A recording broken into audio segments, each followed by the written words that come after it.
देख रहे हैं इन डार्क राजकुमार के साथ। इन डार्क में आज की कहानी हमारे साथ शेयर की है प्रसाद जोशी जी ने, जो कि महाराष्ट्र के रहने वाले हैं। तो सबसे पहले जोशी जी, आपको बहुत बहुत धन्यवाद अपनी कहानी हमारे साथ शेयर करने के लिए। दोस्तों, अगर आपके पास भी ऐसी कोई कहानियां हैं तो हमारे साथ जरूर शेयर करें। हमारे इंस्टाग्राम आईडी पर, इंस्टाग्राम आईडी है पंडित धर्मवीर, जिसका लिंक नीचे डिस्क्रिप्शन बॉक्स में दिया गया है। तो चलिए बढ़ते हैं आज की कहानी की ओर।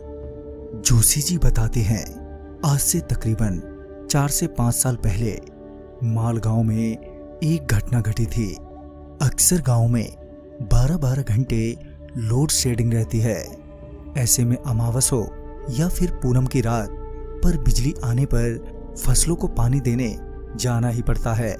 ऐसे ही वहां के एक बूढ़े काका, जिनका नाम पाटिल है, वो अपने भाई के साथ अमावस की रात को खेत में फसलों को पानी देने गए थे। दरअसल पाटिल काका का खेत पहाड़ी से सटा हुआ था। सारी फसलों को पानी देने में उन्हें काफी वक्त लगने वाला था, तो वो और उनके भाई नरोजी खेत में खाली जगह पर ही सेट डालकर सो गए। अब तक आधी रात हो गई थी उन्हें सोते हुए। वो सो ही रहे थे कि किसी ने उन्हें हिलाना शुरू कर दिया।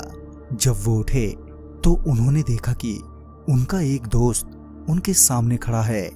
काका की आंख खुलते ही वो बोला, अरे पाटिल, सो गया क्या? कोई काम धाम नहीं है तेरे को? इस पर काका ने कहा, हाँ, वो फसलों में पानी देने में काफी वक्त लगेगा, तो सोचा जरा झप्पी मार लूं। पर तू इतने रात गया यहाँ पर क्या कर रहा है वे? तो वो बोला, ओ क्या है पाटिल, मवेशी की सेट के लिए ना लकड़ी चाहिए, वो भी साग की। और तू तो जानता है ना कि दिन के समय कितने गार्ड रहते हैं उस जंगल में, तो मुझे लगा कि अभी जाना ही बेहतर रहेगा। तो तू चलना मेरे साथ, अभी ले आते हैं, और ना ज़्यादा वक्त भी नहीं लगेगा, जल्दी ही वापस भी आ जाएंगे। काका अपने प्रिय दोस्त की बात भला कैसे टालते। टॉर्च और गमछा लेने के बाद वो अपने प्रिय दोस्त के साथ पहाड़ी की ओर चल दिए। चलते चलते वो अब उस जगह पहुंच गए जहां पर कोई भी आता जाता नहीं था। सिर्फ इक्का दुक्का वन रक्षक ही वहां पर जाया करते हैं। वहां पहुंचते ही काका ने अपने प्रिय दोस्त से कहा, और कितनी दूर जाना है? यहीं पर तो अच्छा साग है। इस पर उनके दोस्त ने उन्हें कोई जवाब नहीं दिया। पाटिल काका बजरंगबली के बहुत बड़े भक्त थे। शायद उन्हीं की कृपा से ही काका को अजीब सा नेगेटिव वाइब्स फील हुआ। तभी काका थोड़ा गुस्से में बोले, कौन हो तुम और मुझे कहां ले जा रहे हो?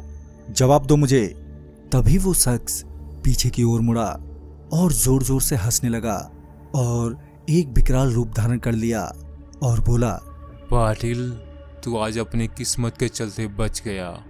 और ये कहते ही वो आदमी एक पेड़ पर जा बैठा। उसी पेड़ के नीचे एक पुराना कुआं था। वो शख्स उस कुएं में कूदता और फिर पेड़ पर बैठ जाता। ऐसा उसने 2-3 बार किया। ये देखकर पाटिल काका पसीने से लथपथ हो गए और अपनी जान हथेली पर लेकर खेत की ओर दौड़े। खेत पर पहुंचते ही उन्होंने अपने छोटे भाई नरोजी को जगाया। पाटिल काका हाँफते हुए बजरंगबली के नाम का जाप कर रहे थे। ये देखकर उनके छोटे भाई ने पूछा, तो सारी बात काका ने नरोजी को बताई। ये सब सुनते ही नरोजी भी बेहद डर गए और बजरंगबली का नाम लेकर उन्होंने वहीं पर रात काटी। सुबह होते ही ये बात गांव में आग की तरह फैल गई। गांव वालों के मुताबिक काफी साल पहले वहीं का एक शख्स साग की लकड़ियों का व्यापार करता था। किसी कारणवश उसने उस कुएं में कूदकर जान दे दी थी और वो शख्स पाटिल काका को अपने सीमा में ले जाकर मार देना चाहता था। पर काका ईश्वर की कृपा से उस दिन बच गए। लेकिन कहते हैं कि उस शख्स की आत्मा अभी भी रात के समय वहां के लोगों को दिखाई देती है। तो दोस्तों, इस कहानी में बस इतना ही। कहानी आपको पसंद आई हो तो लाइक, शेयर और साथ ही हमें कमेंट बॉक्स में जरूर बताएं। तो मैं आपका दोस्त राजकुमार जल्द ही मिलूंगा आप ही की भेजी हुई एक नई कहानी के साथ। तब तक के लिए बाय। And take care.